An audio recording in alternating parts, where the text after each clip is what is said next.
भाइयों बहनों, हमारा उद्धारकर्ता यीशु मसीह का नाम से आप सभी का अभिवादन करती हूँ।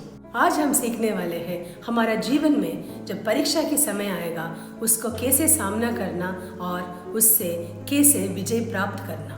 आप भी आपका जीवन में बहुत सारे परीक्षा के समय को सामना करता आ रहे हो, जैसे कि घर पे, समाज में, काम करने वाला जगह में आपको बहुत ज़्यादा परीक्षा आ रहे हो, बहुत सारा संकट का सामना कर रहे होंगे। प्रभु यीशु मसीह कहता है मत्ती 26:41 में, जागते रहो और प्रार्थना करते रहो कि तुम परीक्षा में ना पड़ो।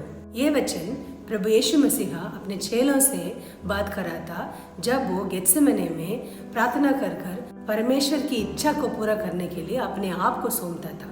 इस तरह जागते रहकर प्रार्थना करने की वजह से मसीहा ने पिता की इच्छा पूरा करने का सामर्थ्य और ताकत पाया, हमारे लिए जीवन देकर उद्धार दिया। हम अभी सीखने वाले हैं दानिएल भविष्यवक्ता की जीवन के द्वारा परीक्षा को कैसे सामना करना और विजय प्राप्त करना। दानिएल अध्याय 6 में दारा राजा ने दानिएल को सारे राज्यों के ऊपर ऊंचे स्थान में ठहराने के लिए सोच रहा था। तब राज्यों के सारे अध्यक्ष और अधिपतियों दानिएल के विरुद्ध में दोष ढूंढने लगे, परंतु वो विश्वास योग्य था और उनका काम में कोई भूल और दोष न निकला और वे ऐसा कोई अपराध और दोष न पा सके। तब वे लोग हम उस दानिएल की परमेश्वर की व्यवस्था को छोड़कर और किसी विषय में उसके विरुद्ध कोई दोष न पा सकेंगे। तब ये सब अधिकारियों राजा के पास गए। वो लोग राजा से कहा, राजा ऐसे आज्ञा दे 30 दिन तक जो कोई है राजा तुझे छोड़ किसी और मनुष्य या देवता से विनती करे वो सिंहों की मांद में डाल दिया जाए। तब राजा ने उन लोगों की बातों मानकर आज्ञा पत्र लिखवा कर उस पर हस्ताक्षर कर दिया। ऐसे परीक्षा के समय में दानिएल ने क्या किया और कैसे विजय प्राप्त किया। वचन कहता है तब दानिएल को ये सब मालूम हुआ।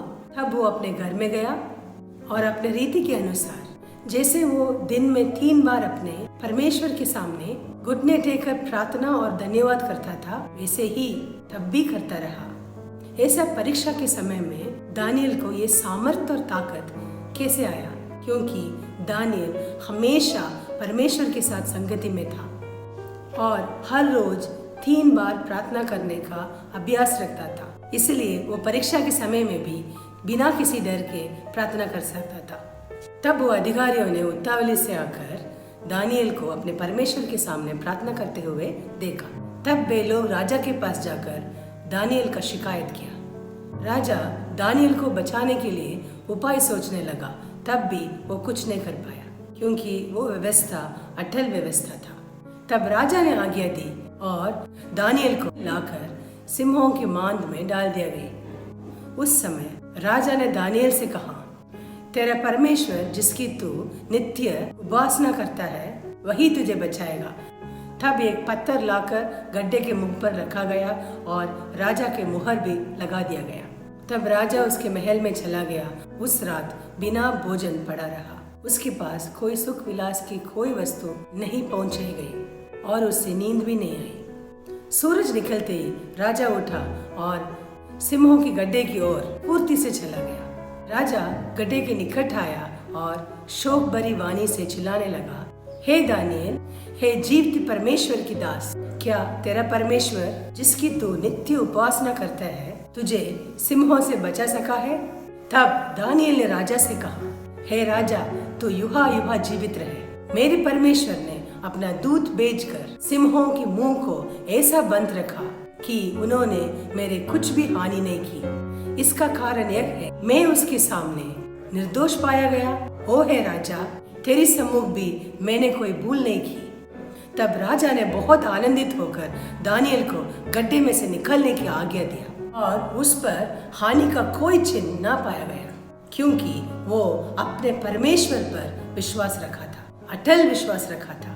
तब राजा ने आज्ञा दी, जिन पुरुषों ने दानिएल की चुगली खाई थी वो अपने अपने परिवार के साथ सिंहों की गड्ढे में डाल दिया जाए। इस रीति से परमेश्वर ने दानिएल को सिंहों से बचाया, क्योंकि वो हमेशा परमेश्वर के साथ संगति में था, रोज 3 बार प्रार्थना कर रहा था और विश्वास योग्य था।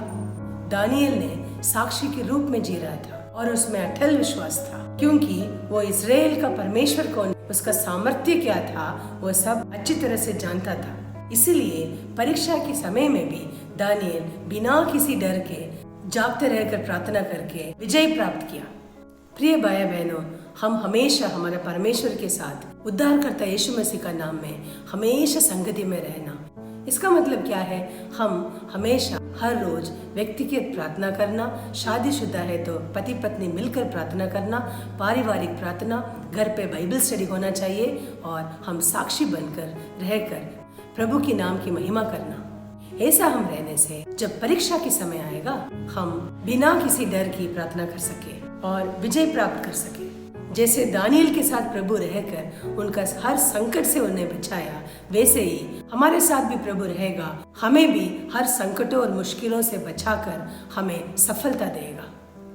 सिर्फ प्रार्थना करना, बाइबल पढ़ना, चर्च में जाना काफी नहीं होगा, लेकिन हम जहाँ कहीं भी हैं, प्रभु की वचन के अनुसार विश्वास योग्य रहकर, साक्षी बनकर रहकर, एक गवाह रहकर प्रभु के नाम की महिमा करना है।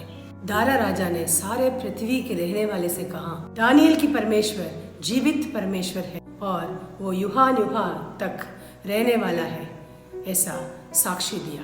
वैसे ही हमारा साक्षी को देकर दुनिया के लोग बोलना चाहिए, आपकी परमेश्वर है, जीविता परमेश्वर है। वैसा रहकर हम प्रभु के नाम का महिमा करेंगे। इस वचनों के द्वारा प्रभु आप सबको आशीष करे। आइए हम प्रार्थना करेंगे।